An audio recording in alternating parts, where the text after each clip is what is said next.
যোৱাকালি মাননীয় মুখ্যমন্ত্ৰী ডাঙৰীয়াই আমাৰ ঘৰলৈ হেৰিয়াৰ যোগেদি মানে তেওঁ মাননি এটা আগবঢ়াইছে, কিন্তু সেইটোক লৈ আমি তেওঁক বহুত ধন্যবাদ জনাইছোঁ। তেওঁ যে আমাৰ পৰিয়ালটোক এতিয়াও অকণমান চাইছে, কিন্তু তেওঁ যিটো মাননি আমাক আগবঢ়াইছে সেইটো আচলতে আমি তাক লৈ আমি প্ৰতিবাদ কৰি থকা নাই। যিখিনি আমি বিচাৰিছোঁ মোৰ ভাইটি হৈ ন্যায়, যিকেইজন আৰক্ষী বিষয়া দোষী আছিল তেওঁলোকক আমি উপযুক্ত শাস্তি আৰু তেওঁলোকক তাৰ মানে কি হৈছিলে সেইখিনি ৰাজহুৱা কৰি দিবলৈ তেওঁলোকক অনুৰোধ জনাইছিলোঁ। আৰু মাননীয় মুখ্যমন্ত্ৰী ডাঙৰীয়াই KC চামাৰীয়া ডাঙৰীয়াক পঠিয়াইছিলে আমাৰ মাজলৈ।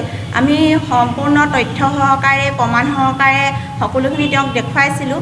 তাৰ ভিত্তিত তেওঁ কি পালে, কি প্ৰমাণ পালে আমাক এতিয়ালৈকে জনোৱা নাই।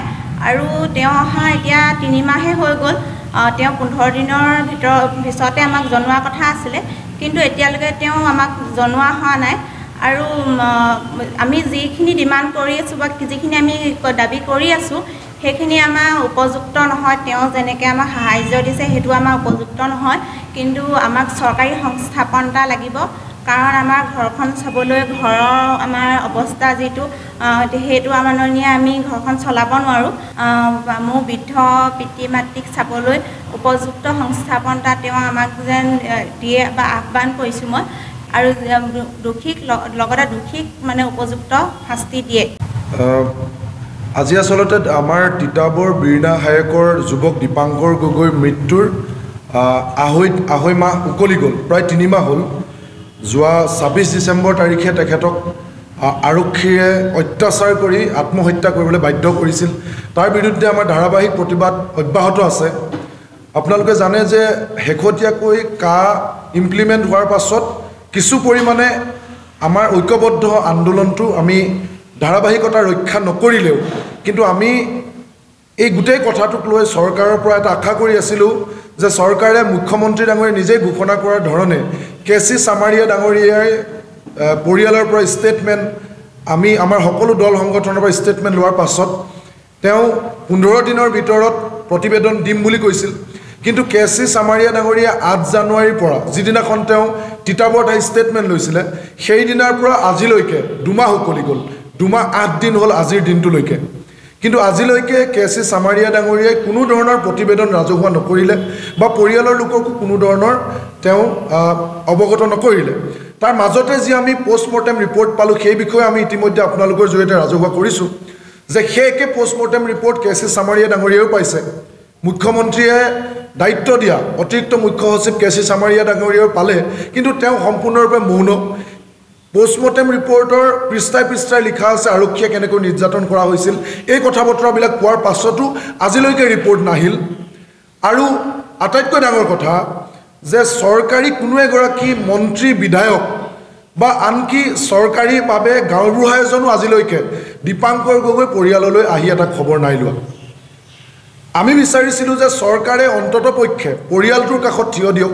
আমি দেখিছোঁ মন্ত্ৰী পীযুষ হাজৰিকা ডাঙৰীয়াকে ধৰি তেওঁলোকে নিৰ্বাচনী প্ৰচাৰ চলাবৰ কাৰণে সপ্তাহত 2বাৰকৈও আহিছে, তিতাবৰলৈ আহি আছে, সকলো মন্ত্ৰী আহিছে, সকলো আহিছে, কিন্তু দীপাংকৰ গগৈ খবৰ ল'বলৈ কোনো নাই, কাৰো আহৰি নাই। তিতাবৰৰ পৰা ঘূৰি যায়, বীৰনা হায়েকলৈ নাযায়।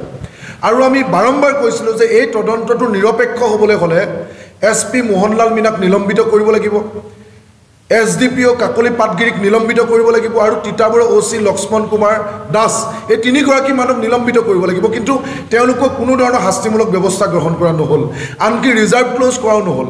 কেৱল নিয়ম মাফিক নিৰ্বাচনৰ আগে যিটো সকলো SPক ট্ৰান্সফাৰ দিয়ে তেনেকৈ মোহনলাল মীনাক ট্ৰান্সফাৰ দিয়া হৈছে। এয়া কোনো শাস্তি নহয়। গতিকে আমাৰ কোনো কথাই চৰকাৰে নাই শুনা, পৰিয়ালৰ আৰ্তনাদ একো নুশুনিলে।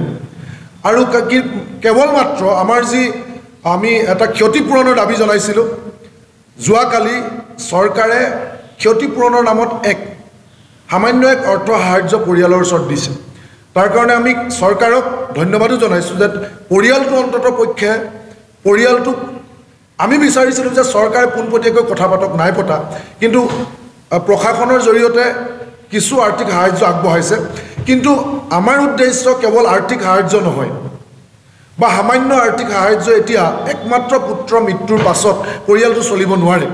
পৰিয়ালটোৰ লগত চৰকাৰে যেনেকৈ থাকিব লাগিছিল, পৰিয়ালটোক ন্যায় দিবৰ কাৰণে আৰক্ষী বিষয়াসকলৰ ওপৰত যি ব্যৱস্থা গ্ৰহণ কৰিব লাগিছিল, আৰু মুখ্যমন্ত্ৰীয়ে নিৰ্ধাৰণ কৰি দিয়া কেচি চামাৰিয়া ডাঙৰীয়াই অতিৰিক্ত মুখ্য সচিবগৰাকীয়ে যি তদন্ত প্ৰতিবেদন দিয়াৰ কথা কৈছিল, একো নিদিলে। গতিকে পৰিয়ালৰ লোকক সংস্থাপনৰ ক্ষেত্ৰত চৰকাৰে গুৰুত্ব নিদিলে, প্ৰতিবেদন ৰাজহুৱা নকৰিলে, দোষী বিষয়ৰ ওপৰত শাস্তি নল'লে, চিনাক্ত নকৰিলে। এই আটাইবিলাক কথা এতিয়াও চৰকাৰে কোনো ধৰণৰ ব্যৱস্থা নল'লে। গতিকে আমি মুখ্যমন্ত্ৰী ডাঙৰীয়াক আজি আমি পৰিয়াল বা ৰাইজৰ হৈ দল সংগঠনৰ হৈ দাবী জনাইছোঁ যে নিৰ্বাচন সমাগত, নিৰ্বাচনৰ আগে আগে আপুনি এই কথা বতৰাবিলাক মীমাংসা কৰক, আপোনালোকৰ প্ৰতিনিধি পৰিয়ালৰ ওচৰলৈ আহক আৰু আহি এই আটাইকেইটা দাবীৰ ওপৰত আপুনি ব্যৱস্থা গ্ৰহণ কৰক। আৰু আমি কৈছোঁ যে যি সাহায্য আগবঢ়াইছে সেয়া পৰিয়ালৰ কাৰণে কিছু হ'লেও সকাহ হৈছে। সেইকাৰণে আমি যিটো কৰিছে তাক আমি কৃতজ্ঞতাৰ ধন্যবাদ জনোৱাৰ ক্ষেত্ৰত আমি কেতিয়াও অৱহেলা নকৰোঁ। আমি চৰকাৰক এইটো ক্ষেত্ৰত ধন্যবাদ জনাইছোঁ। কিন্তু কেৱল সামান্য আৰ্থিক সাহায্যৰ কাৰণে এই প্ৰতিবাদ নহয়, সংস্থাপনৰ ব্যৱস্থা আৰু তাতকৈ ডাঙৰ কথা দোষীক শাস্তি চিনাক্তকৰণ, এই কথাকেইটা আমি অতি সোনকালে কৰিবৰ কাৰণে মুখ্যমন্ত্ৰীক দাবী জনাইছোঁ।